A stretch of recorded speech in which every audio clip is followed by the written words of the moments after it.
The Corporate Counsel Show, an in-depth look at the issues facing in-house legal professionals, brought to you by Lawyers Weekly. Hello everyone and welcome to another episode of The Corporate Counsel Show. My name's Jerome Doraisamy. I'm coming to you today from Camaragal Land in Sydney, and I'm very pleased to be joined for this conversation in the studio by Ivana Kovacevic, who was a former Group General Counsel at Tabcorp. She now serves as a fractional GC and is an advisory board member for Thomson Reuters Practical Law. And she's an advisory board member for Thomson Reuters Practical Law. Ivana, this is your second appearance on the show. Welcome back. Thank you for having me. Lovely to see you. You too.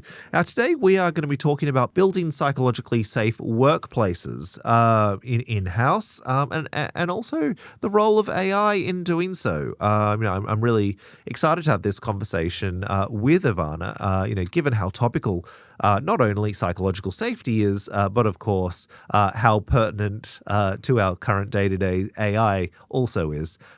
Ivana, before we get into all of that, the last time you were on this show, you were still with Tabcorp. You're now in a different chapter of your vocational journey. Tell us a little bit about the work that you're doing now. Yeah, sure. Look, I'm doing some fractional consulting work, so a lot of really fun projects and legal work, while at the same time doing a lot of speaking, finding a passion for topics that are of interest to lawyers and spending my time doing that.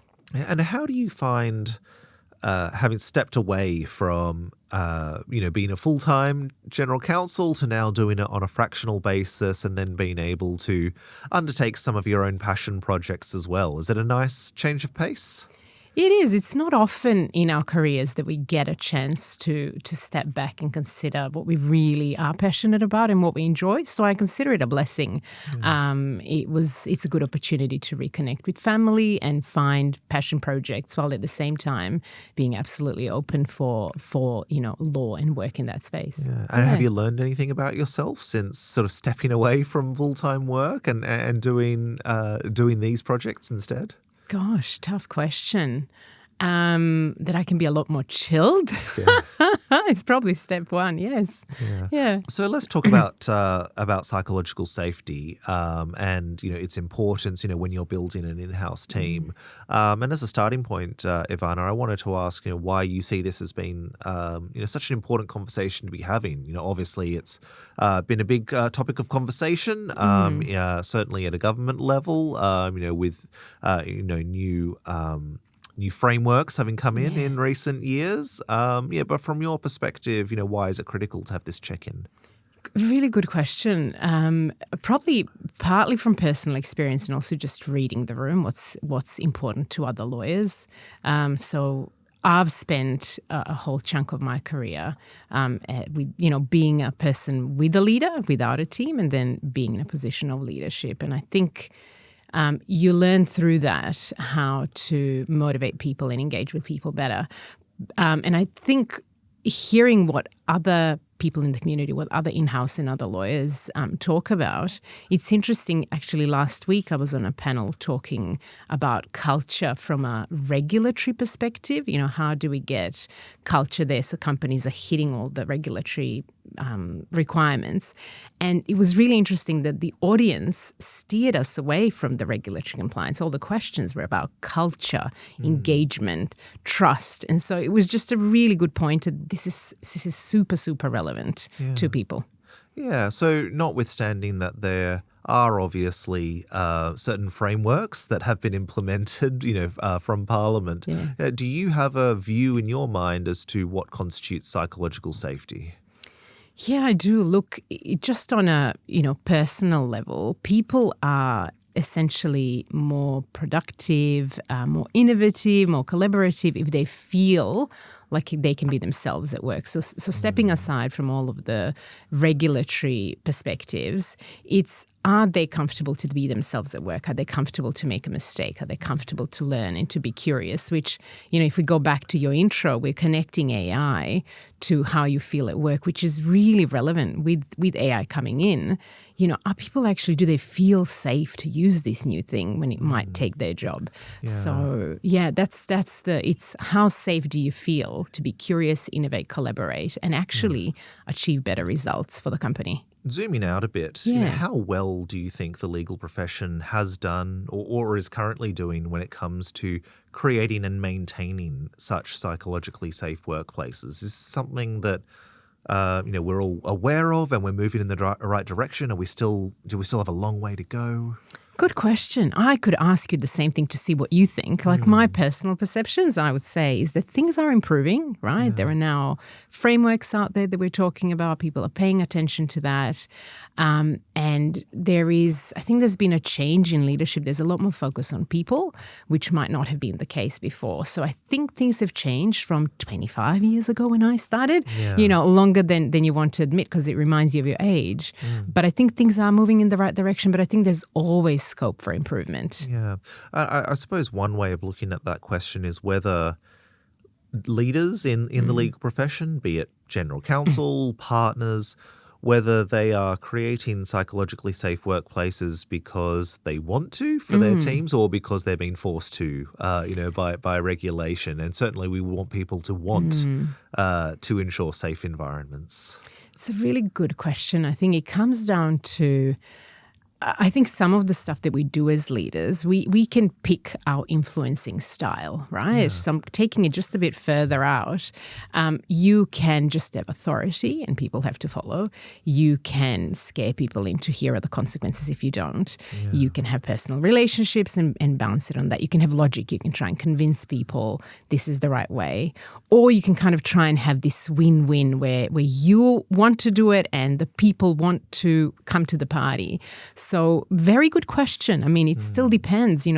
For some people, maybe the regulatory landscape is pushing people in the right direction. Yeah. For some, it's coming because it's actually coming from the heart. But we're meeting in the middle. We're making a positive change.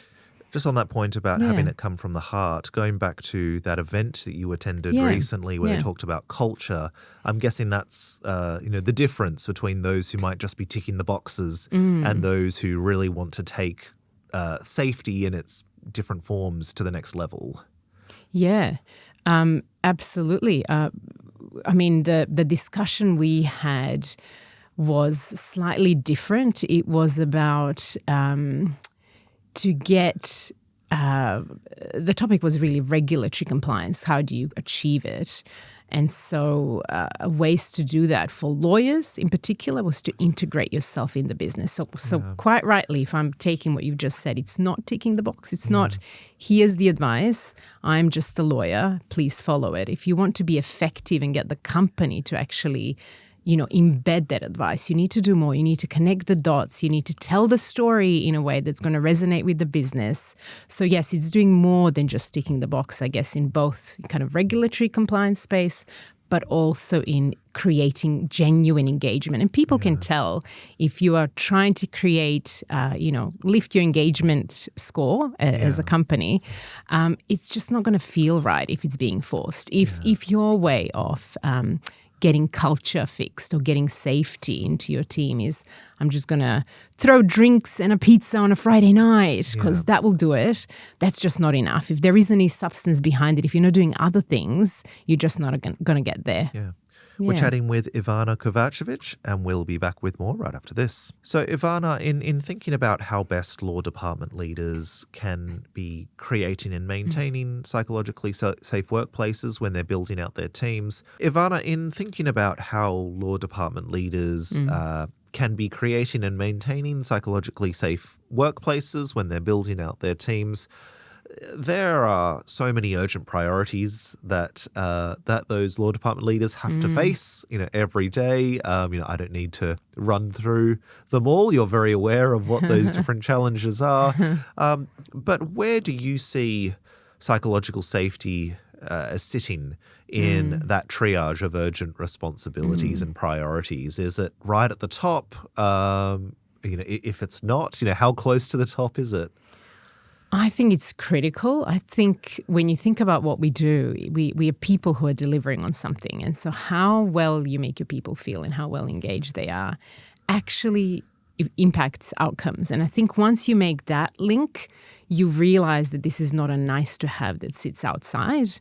This is actually how you get the best results. So absolutely critical that you are addressing that. Yeah. And so for you, know, as someone who has led, in-house legal teams, what's the starting point in thinking about how to create such psychological safety? Obviously, we have, the frameworks that, that have come from Parliament and from regulators. But for you, have there been certain questions to ask of the team or of the business so that you can then figure out the right practical steps to take? Really good question, actually. So if, for people who are listening, what is it that they can do? I think asking questions is a brilliant start. So Jerome, brilliant. Gold star. Thank you. I think any team, any person can always improve, right? So there are things that could be improved in your team. And I think we as leaders don't have all the answers, and we need to be comfortable that we don't have all the answers, but we are there to ask the right questions. So, start with checking in with your team about what could be improved. What are some areas that we're doing really well at? What are things that we could improve? But then importantly, listen and then follow through. I think the worst thing you can do as a leader is A, don't ask the question, so you don't care. But 2 is ask the question and then do nothing. And then you've created an even bigger problem. Then people have actually gone, here's gold if you just dig into it. So that's probably step 1. But I would, there's probably more things I would be thinking about. If I think about what constitutes good culture, there are so many different pockets of things.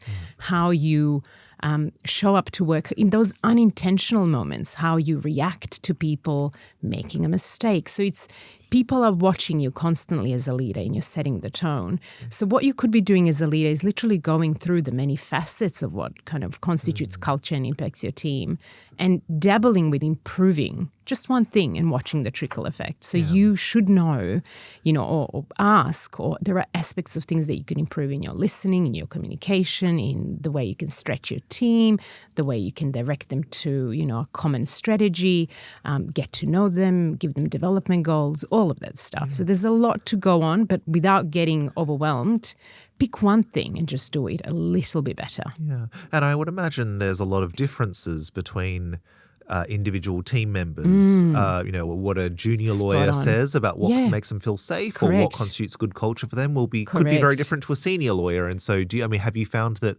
you've had to then cater to all these different individual needs as well?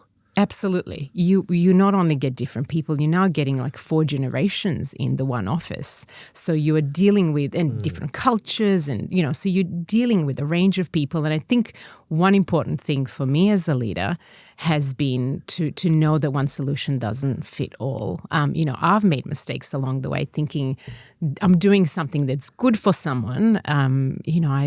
I thought I would promote someone because that's a lovely thing to do, but I didn't chat to the person. And this was many years ago. Yeah. And the first time they heard about it was, hey, you're getting a promotion. And the person's like, no, I don't want a promotion.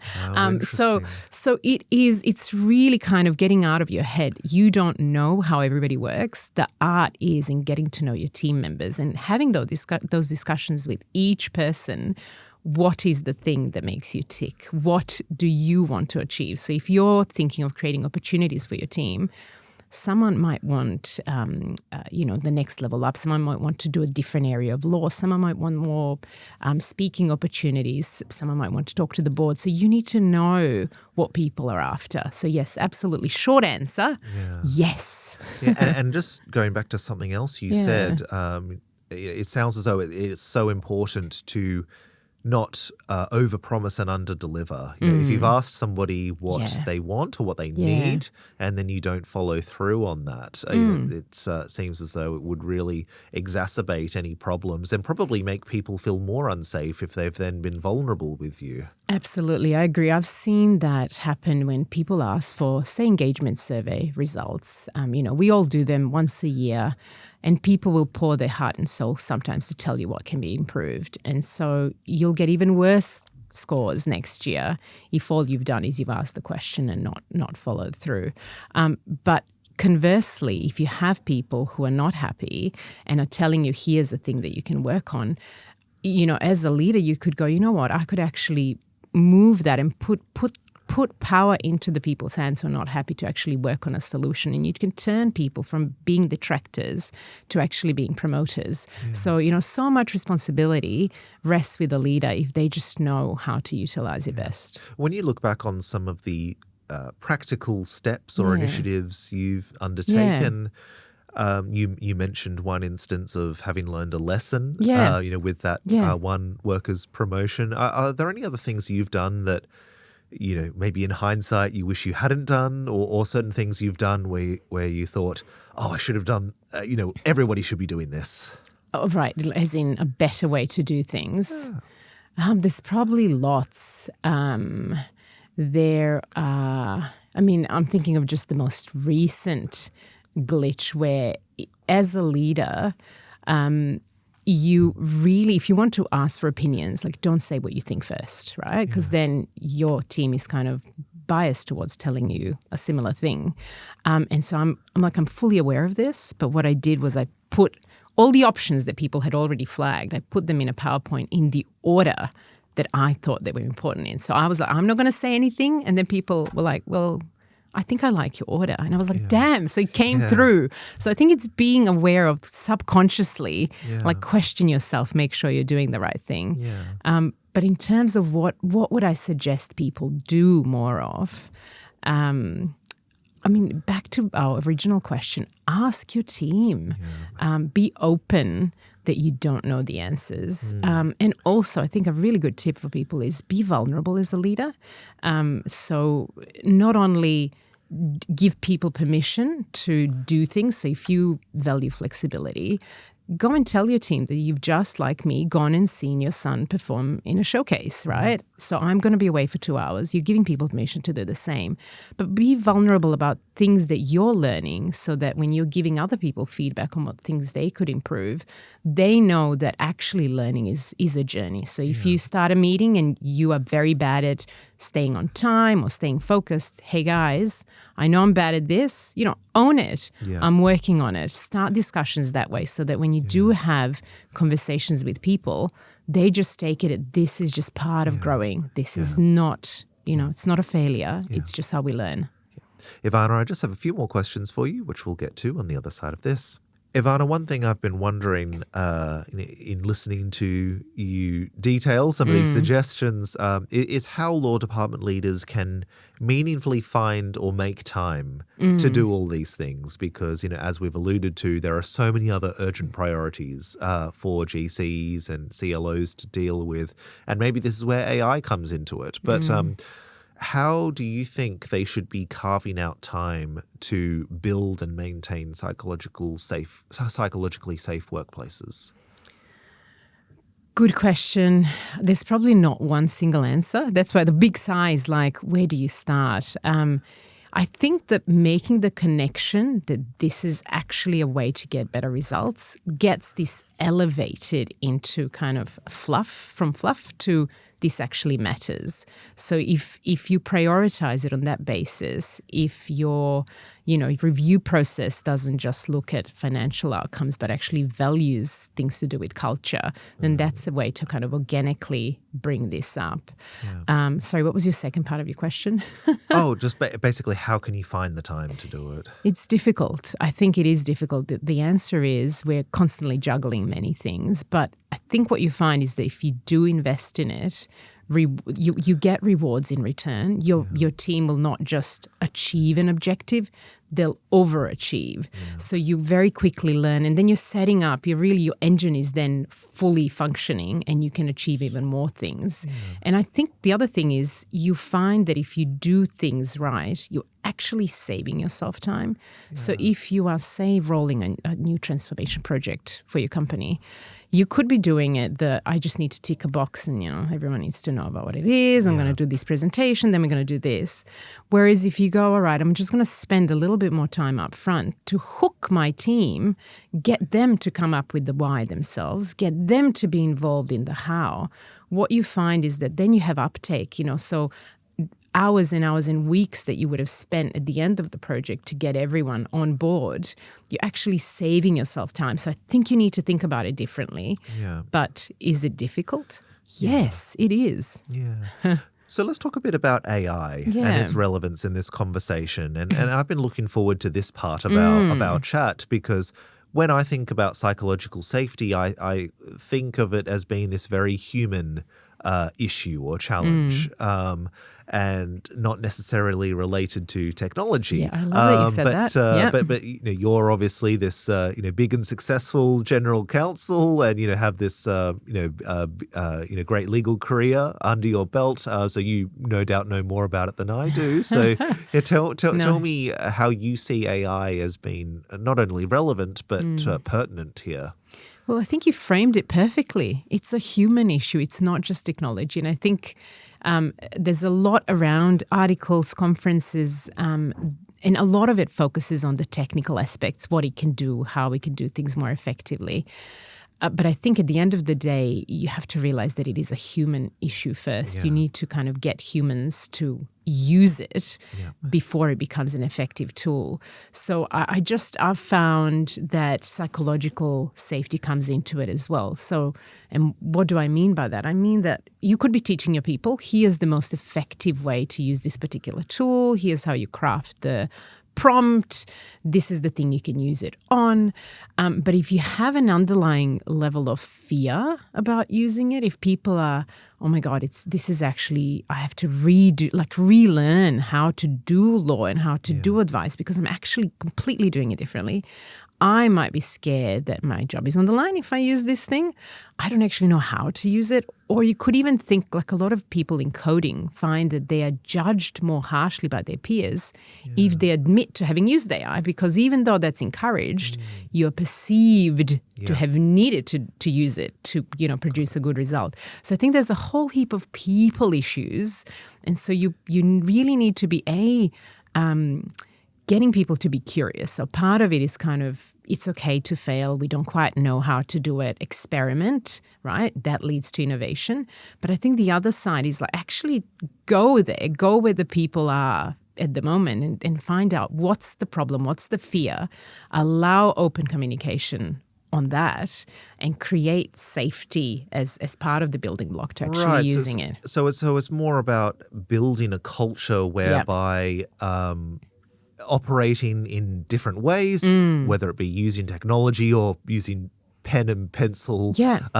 Everything is okay so long as you can ultimately get the job done, and nobody should be ridiculed or criticized for doing things in a certain way. No, correct. Or if they have other fears, if they're just worried, hey, my job is on the line, I'm going to be made redundant because this thing can outdo my job. It's addressing that and, how you address it in a land of uncertainty. And again, a difficult question. But we're going to need, as a legal profession, we're going to need a pipeline of junior lawyers coming in. You can't just have, usually we talk about AI as kind of replacing a lot of the original, the work of junior lawyers.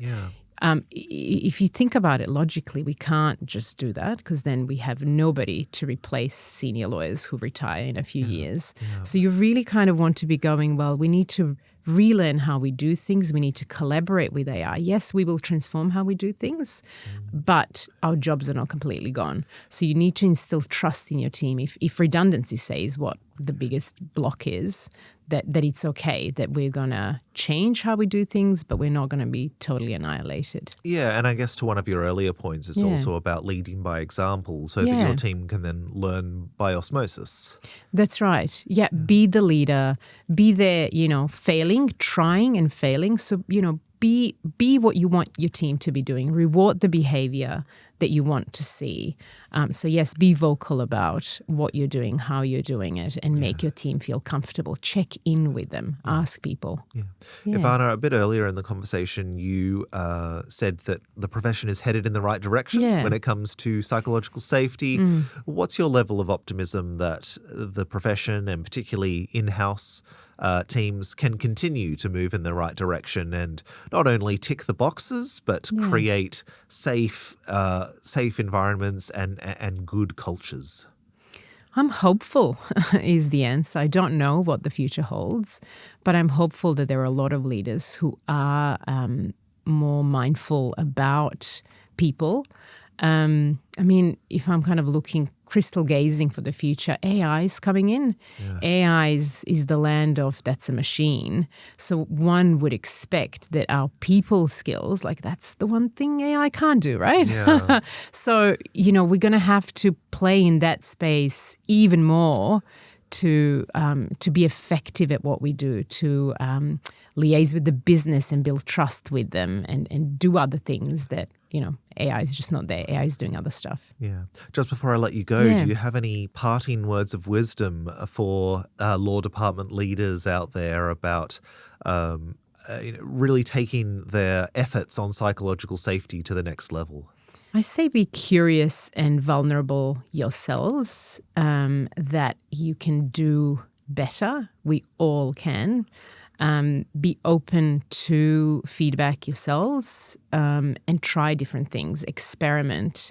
You don't have to make it into a huge thing. You don't have to do 50 things at once. You can start with one thing, and see the ripple effects is probably the best advice I can give people. Yeah. And the other thing also I would say is just you don't have to be a leader to be doing things to help in this space. Even as an individual contributor, you could be suggesting things, dabbling in cultural activities. That develops your people skills. So I think there's always something for people to do in this space. Yeah. Ivana Kovacevic, thank you so much for your time. Thank you. It's a pleasure being here, as always. And thank you to the listener for tuning in. We hope you enjoyed this episode. If you did, please give us a rating and review on whatever platform you use to listen to podcasts, as it'll help other in-house lawyers discover and enjoy this show. We'll see you again next time.